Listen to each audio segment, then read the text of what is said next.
book to Welcome to Jackie's Literary Corner. I am Jackie, and I have a little mini book haul for you guys. Yes, another book haul. Because I did get some. I ended up going. I actually went book shopping today because my mom offered, asked if I wanted to go run some errands with her, and then I decided, what? Why don't I just see if she could drop me off at the Outpost Bookshop because and we've we talking to her about it, and we've agreed that I shouldn't count when I go to the Outpost bookshop. So I figured it's not gonna count to my budget. I'm not counting it to my budget, so I'm gonna go on and go over there and check it out, visit. And today was one of those days where I had I found a lot of books, and that's both a good thing and a bad thing, I think, because it's like, I don't. You guys know that I don't go beyond 4 books at the most. I try to stick to 3, but sometimes on a rare occasion I'll get 4. I make sure I don't go beyond 4. So sometimes when I have a lot of choices, it's kind of hard to narrow it down. So it's like, on the one hand, it's exciting to have a lot of choices. It's exciting to go there on the day where I feel like I found a lot of books that I'm excited to read. But then that also means that I have to narrow it down and decide which books I'm going to buy, so I don't go overboard and get like 5 books. Because even though, they're all like the price, it's not, it's either you get a $4 book or a $5 book. It's still, it still adds up. So it was a good day. It was a good day, but it was also where, now I gotta narrow it down. I gotta decide. I was able to decide, thankfully. So, well, first, now, before I show you those, I do have a tiny bit of an update, since yesterday. I'm almost done with The Mad Wife by Megan Church. I'm slowly, like I said, I'm still slowly working I read a little bit of Wall of Storms yesterday, but again, it's kind of hard for me to talk about it because it's a sequel. And I haven't read a lot. I've read like a couple of chapters in that one and then put it down because I'm thinking, because I'm like, I want to get back to this one. And so this one is getting interesting. It's one of those stories where it's kind of like where you're asking yourself, is this woman a mad wife, or like, is it all in her head, or is what's going on, or some of the things that are going on really happening, and people just, because other people aren't noticing it or aren't experiencing it the way she is, that they're just automatically assume she's crazy, that it's all in her head, that she's a mad wife. And you can make a case for both arguments, I think. There might be elements that might be true. I'm wondering, like, or is everything all in her head? I'm curious what's gonna be the reveal at the end of the book. And again, it reminds me of a lot of these books where, a lot of the books where it's like explores the whole, the whole Stepford Wives thing, making the perfect obedient little wife that is happy homemaker and a mother and everything, is always beautiful looking, wears her pearls and wears a nice cute dress even when she's, doing her chores, and having perfectly styled hair. There's all, and of course, because that's set in the 50s, and this is set in the 50s, he has a lot of that. And the male characters, of course, surprise, surprise, they're pissing me off.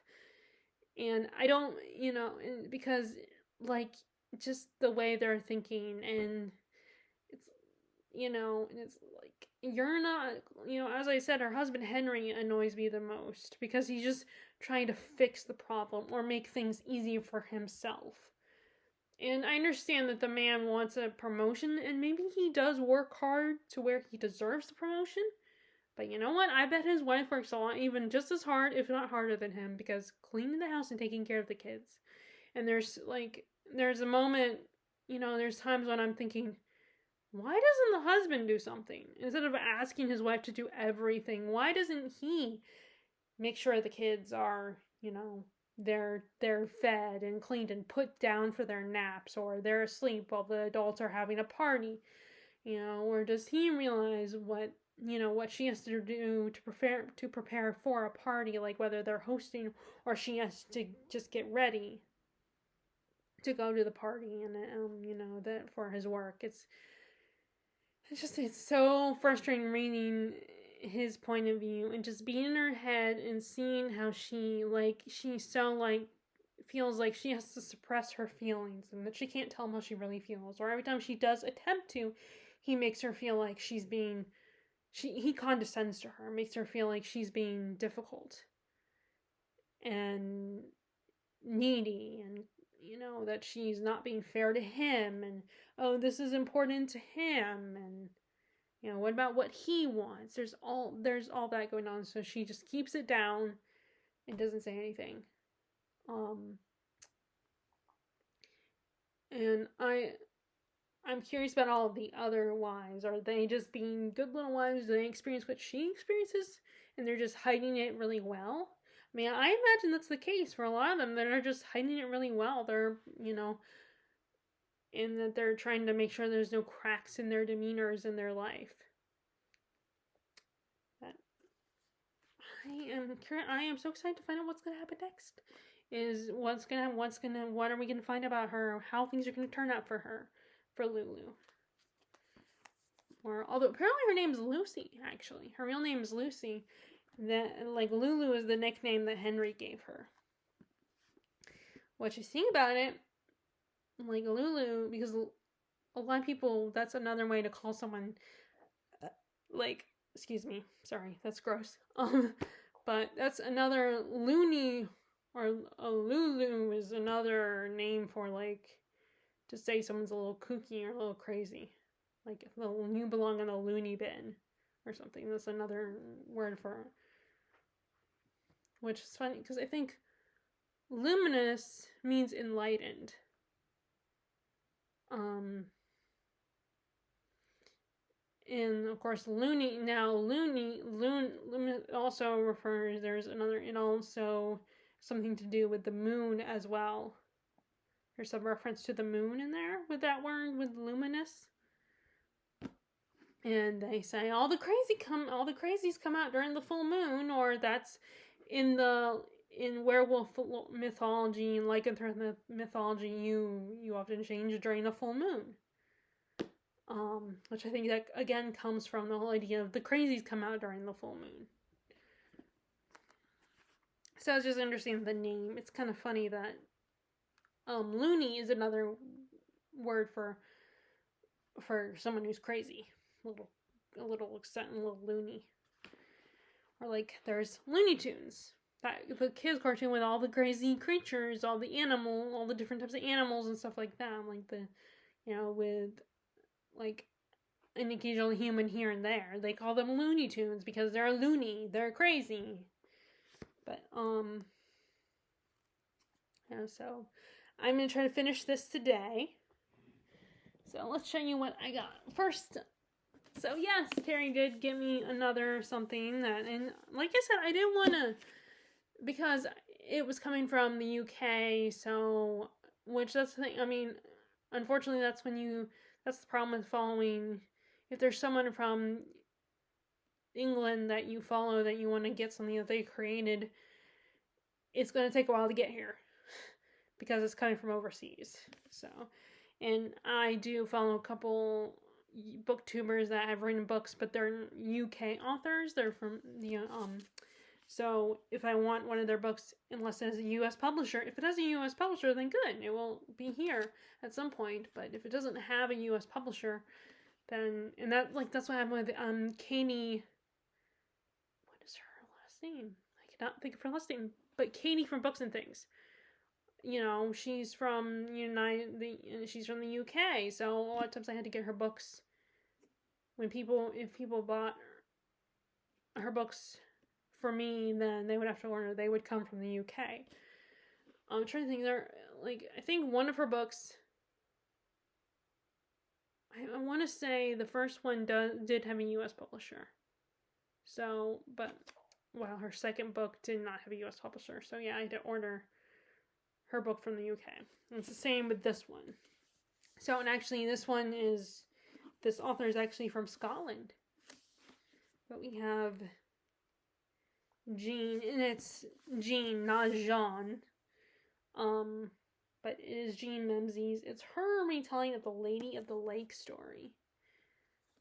So, if you don't, this is the woman that she held Excalibur, the sword that Arthur pulled out of the stone. But at first, originally, I think it was in a lake, in a frozen lake, and so he had to, and it got pulled from there and put in the stone at some point, I think. I don't know. I have never read the original myth. I'm just going by the movie adaptations I've seen, like the Merlin miniseries starring Sam Neill as Merlin, and then there's the Sword in the Stone storyline by Disney. And then, which I think that was good. I think some of those 80s movies that came out in the 80s, the movies that came out supposedly in the dark ages of Disney, were actually very enjoyable and good stories. Like the Black Cauldron, I really liked that one. But I think it's one of these things where these were movies that did not do well universally. And they probably have more of a cult following, the one if people enjoy them. And I like some of those movies that came out in the 80s from Disney. But anyway, I'm trying to think of, and there's also the Merlin TV series that BBC did. And I'm trying to think if there's any other Arthur retellings. I know there's been a couple of Arthur. There's been some movies and TV shows that have come out that are But, yeah,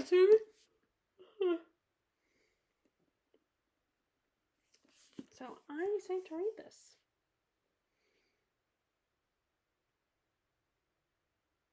Oh, and there was also that one, I know another one The Mist of Avalon, which I think that's an Arthurian retelling from the lady's perspective. Of course, right now, I think a lot of people won't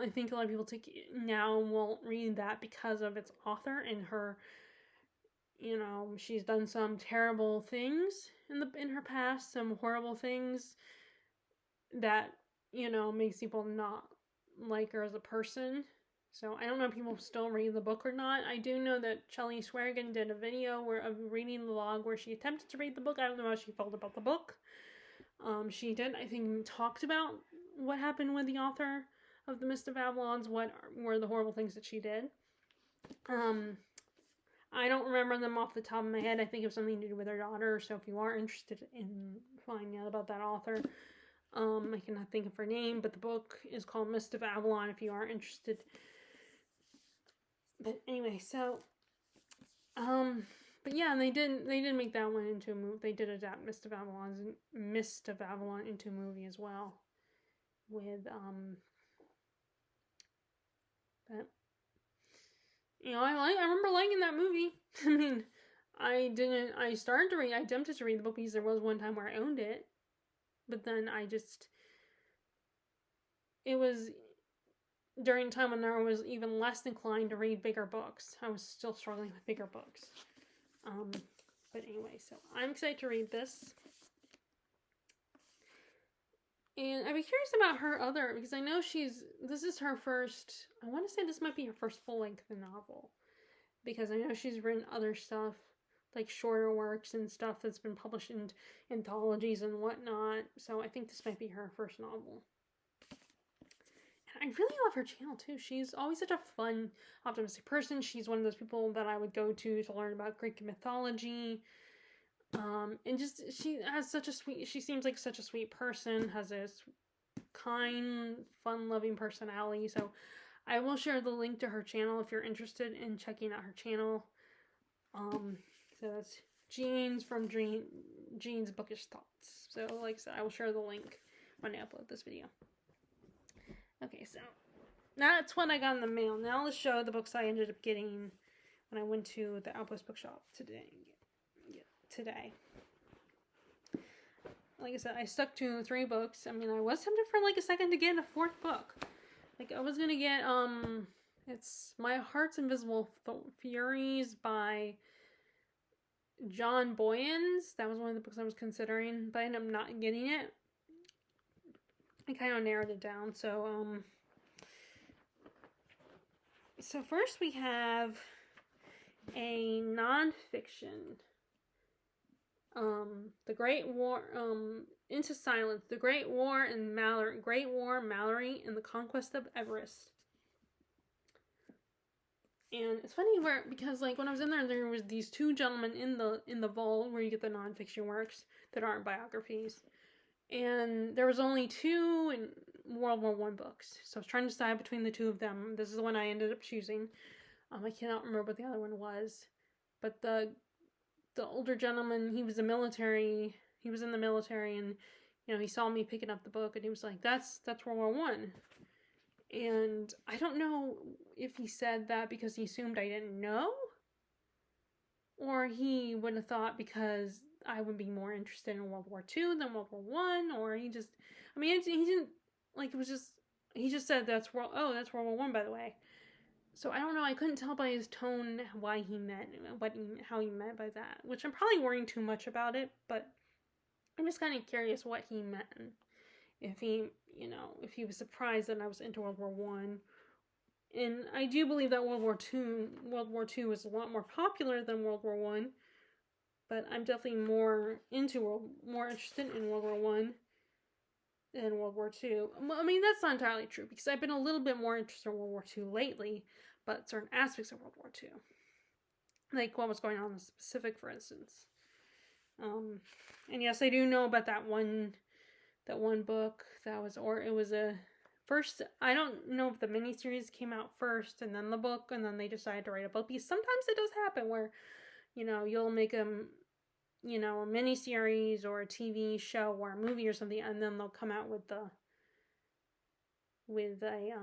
a book to help support it, like they did sometimes, like they did with 10th Kingdom, where there was the miniseries and they decided to turn that script into a book. Or like the original Charmed show, they wrote a bunch of books, and then Supernatural, of course, with Supernatural, there was a golden opportunity to make a book series, because with that one, they even mentioned there's a book series in the show. They kind of go all meta with it and imply that the character of Chuck is an author, or they writes books about the boys, the Winchester boys. Although I think it turns out, though, it ends up being revealed that he's a prophet.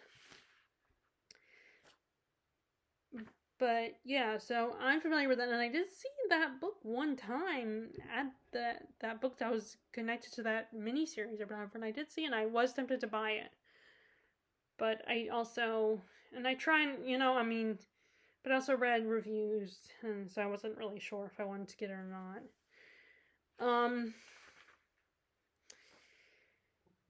And I think it was one of these, and like today I kind of was forced to not rely on looking at book reviews on Goodreads, because the signal was not great where I was sitting. Eventually it did end up working, and I was able to access the Goodreads and look at reviews and stuff. But for a while, it wasn't letting me go on there. So I decided to read a couple pages of the first chapters of some of my books. But anyway, so this is, I don't know a lot about this this Everest expedition, but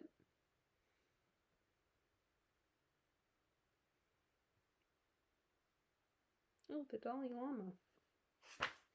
But it looks like they had to cross Everest, Mount Everest, to get somewhere. It looks like it was, and from what I know about Mount Everest, that is very dangerous. But anyway, so I'm slowly collecting more World War I books. And then maybe eventually I'll get to World War II, but I kind of want to focus on World War I, because you don't hear a lot about World War I. Okay, then we have, so this is one. So I have gone back and forth with deciding if I want to get this one or not, if I want to attempt reading this or not. And that is Madame Bovary by Gustave Flaubert. And the basic premise of this is this woman is in a marriage where the guy's boring, she's unhappy in this marriage, she's unsatisfied, so she decides to take matters into her own hands and cheat on her husband. And she, and not only does she cheat, but she's a very flirtatious woman. So, and I've heard a lot of mixed opinions on this book. Some people absolutely love it and think it's really great and have very different interpretations of what they think the message and what the book is about. And then there's some people that just because of this woman's moral compass or lack thereof, the fact that she's cheating on her husband, there's some people that they're more their own moral code, they can't get past that. They don't want to read a book about that, which valid. I get, yeah, it's morally not right to cheat on your husband. Like, you get married, you don't solve the problem by cheating on them. That's not a healthy way to deal with things. But this was also in defense of the book that this was written in a different time where women didn't have a lot of independence or a lot of choice. And I guess they had to get creative about it. And I don't agree with her cheating. I would not agree with that. But now, of course, I'm going by just what I know about this book because I obviously have not read it yet. So please don't get mad at me.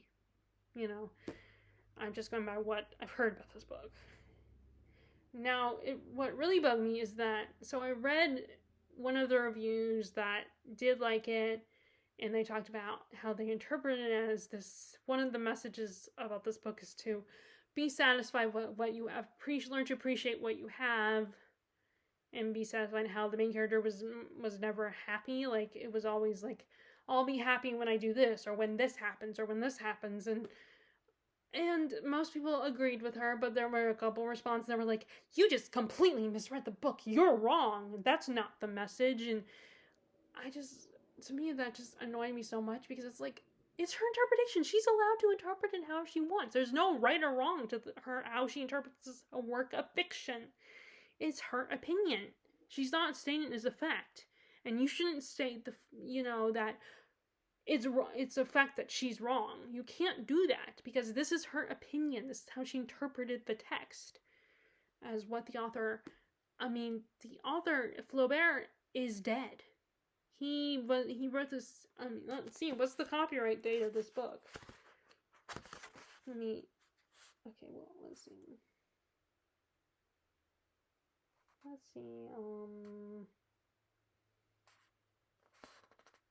Yeah, he died in 1880, so he is dead. So you can't really, expect... And it was published in 1857. Okay, so 1800s. And he's been, he died in 1880. So... unless you're immortal and you lived in the 1800s, you don't know there's no way for us to know what Flaubert's messages were, what his intentions were with this book. You can just, the only way you might be able to, do research and try to find out, some history about Flaubert as a person, and maybe that could help you determine what he might have been trying to say. There is a possibility that these people have researched the people who said those things, well, you're wrong, you misinterpreted what this book is about, you didn't even read it. They didn't say that, but that's the vibes I got. And it's like, no, you can't really say that. It's one thing to discuss the fact that, be like, I disagree with you, this is what I think, how I interpret what the book is about. And this person is going by how she interpreted the book and what the book was about. And I think it was a female. So that just kind of bugged me. I was just kind of rolling my eyes, be like, seriously? It's like, no, this is not a work of nonfiction. This is a work of fiction. So different people are going to interpret it in a different way. And even if the author did have a clear message and a clear point to why he wrote this, he is dead anyway. So, so you can't know for sure. And once a book is out there, people are going to interpret it however they want. Even if the author had a clear point or a clear message, people are going to interpret the book however they want. People are going to determine what they get out of the book for themselves. You cannot tell someone, well, you're wrong. That's not what it is. It's like, no, that you can't tell them that because this is their opinion. If it's maybe a nonfiction book you could, like if it's a nonfiction book, then maybe you could, but it's just, I just thought that was so ridiculous that these people were basically like, well, you're wrong. You completely missed the point. You didn't read it. I mean, the fact I have such mixed feelings on the whole you just didn't get it thing. Because there are times when I feel like someone misread it, or they take it to the point of where they just are misunderstanding it. There are times where that thought crosses my mind with certain things that I like. So I know there are just some people just can't help it. But at the same time, I think we can't just say, well, you just didn't get it. And just like, do you expect the person to all of a sudden, like, once you explain what they're not getting, that they're going to also like, oh, you're right, I love the book now? Like, people are not going to change their mind. People are going to feel the way they feel. I mean, yeah, there is a small chance. There is a chance that you could get someone to change their mind. But that does not mean, that's not me saying that you should try to force people to change their minds on a book. Like, I understand that Catcher in the Rye, for instance, Holden Caulfield is going through depression. He's angry at the world. He feels like the world has let him down because his brother died. And, like, he's this angry, emotional teenager who feels neglected by his parents, is grieving the loss of his brother, and is in pain, and maybe experiencing depression. No one realizes that. No one's understanding him, and he's an angsty teenager. I get that. But that doesn't change that I just don't care about the book. I'm not going to change my mind about how I feel about Catcher in the Rye. And this is not an invitation. If you love Catcher in the Rye, that's great. And if you think I'm misinterpreting, fine. But this is not an invitation for you to tell me, well, you're wrong. You don't understand the book, or you should love the book. Like, you cannot control how people feel about the book. You're just going to ignore people, annoy people, if you tell them that, well, you're missing the point, or explain to them what you think that they're not getting. Because just because someone doesn't like the book, it doesn't mean they don't get it. It just means they don't... What's the word? I don't know. But to me, it doesn't mean that they don't get it. It just means that they just don't feel the same way that you do. Like, they don't feel connected to the book. And that doesn't mean that, oh, I have to like the characters, or, to me, when I say I don't connect with the book, it doesn't mean that I just think the book is terrible, or, oh, I don't like it because I don't like any characters, or I don't mean that, because, I just mean, when I say I don't connect with it, I don't feel any strong passion for the book. I'm just like, oh, it's okay, and I get the message. Like, I get the message about Catcher in the Rye. I get what it's about, and I understand Holden Caulfield's character, but he's just not for me. I don't feel an emotional pull to that story. Which, I guess maybe I should say that, so that maybe people will, like, be a little less hard on me when I don't love a book, like, that's really beloved. But yeah, so now I'm really excited to read this. I was hesitant at first, but, I'm gonna try it. So, the last book I want to show you is one that I have never heard of before, and it is actually a translated work. I like these perennial classics. It's a perennial classics books. I really do like them. I know that my copy, or I should say my sister's copy of 100 Years of Solitude. I want to say Fortress of Solitude, but it's not. It's 100 Years of Solitude by Gabrielle Garcia Marquez. That's her edition of the book. This is the perennial. And I borrowed her book when I attempted to read that one. But The Book of Laughter and Forgetting. And I guess it's a French author, because it's translated from the French. And and the problem with books like this is they don't give you a description on the back what the book is about. They just say things like, it's rich in story, characters, and imaginative range. It's a novel that brought Milan Kundera in his first international success in the late 70s. Like, it just tells you how great this is, and, it does this, and which, to me, is really annoying, because I'm like, I want you to tell me what it's about. Like, what is the plot of this book? Don't just give the author alkaloids. Tell me what the book is about. What is the premise? What is the plot? Or if it's not a plot, like, what, like I said, even like, the Starless Sea, a lot of people would make the case that it didn't have a plot, but it still kind of explained what it was about. Someone, or at least people told me what it's about. And to me, it's annoying. We get, this is a classic, it's brilliant, everyone loves it. Just, I understand that. But to me, it's annoying when you have these classics that don't even explain to you the plot. They just tell you, it's a bestseller. It does this, this, and this, and the author's got this award for it. Or, like, why it's important. Like, fine, okay, I get the message, but can you tell me what the book is about? Because even if a book is important, or it's like does so well the author, or has a great message that's did this and is this and this, that's not going to get me to read the book. What's going to get me to read the book if it's a plot that I'm intrigued by? If it's a plot I'm interested in, that's when I'll read the book. But oh no, there are these classic books, the author just has to give this book alkaloids and tell why it should be, why everyone should love it.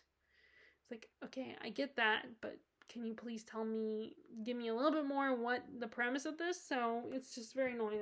So I couldn't really tell you what the premise is. I tried to look it up on Goodreads. So what I ended up doing is I read the chapters, and they're very short chapters. Oh, and yeah, the author has written a lot of books. So I'll go check and make sure some of them are published in English or have been translated into English. But the first one is letters. The first part is a bunch of letters.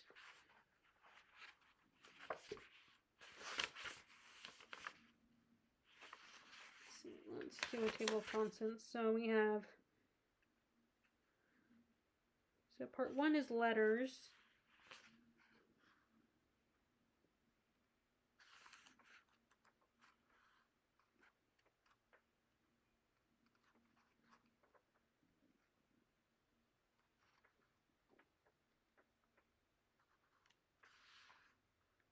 Part 2 is called Mama, which I don't know. So we have part 3 is the angels. Part 4 is another letters, more letters. Littost, I don't know what that is. The angels, the border. So there's 7 parts. And it's not a super long book.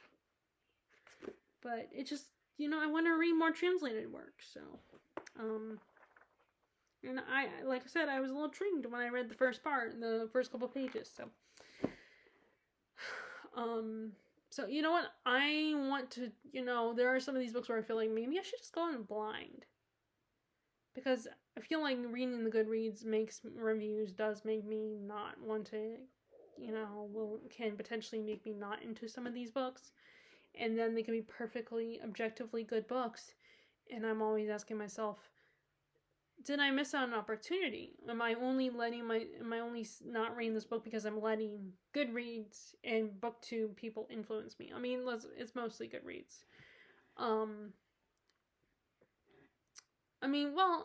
Actually, no, it's about even. Goodreads and BookTube. And I'm wondering, am I letting that either way? Am I letting those sites influence if I give a book a shot or not? Like, because if someone says a certain classic is boring, then, I do read the reviews on, but I could still be risking letting them influence me, even if I read the reviews thoroughly. So sometimes I wonder, what is my actual opinion? And the thought does cross my mind to take a break from it, but, my channel is still growing, and I would love it to grow a little bit more, and more people to come to my channel and watch my videos and enjoy them, and, but anyway, so we will see. But anyway, so that's how my book haul. I hope you are going well. If you haven't commented already in my last video, because it's only been 24 hours for me, Please feel free to comment what you are currently reading. Are you familiar with any of the books that I've mentioned? Do you also feel sometimes that you're a little more influenced by BookTube or Goodreads or other reading sites? I'm not talking like this, getting the popular. And honestly, I'm not trying to say, oh, I'm not like other girls. I mean, I'm just saying that I'm not talking about the popular BookTube books or BookTube, Book Talk darlings or anything. I mean, because a lot of times, yeah, I don't read a lot of times the popular books. I just read what I want to read. I'm not, like I said, I'm not trying to be like, but I'm not like other girls. I don't read silly popular books. Because, yeah, I do read some of them, but the popular books right now aren't necessarily my kind of books. That's all I'm saying. So, anyway, I hope you guys like this video, and I will talk to you all later. Alright, bye!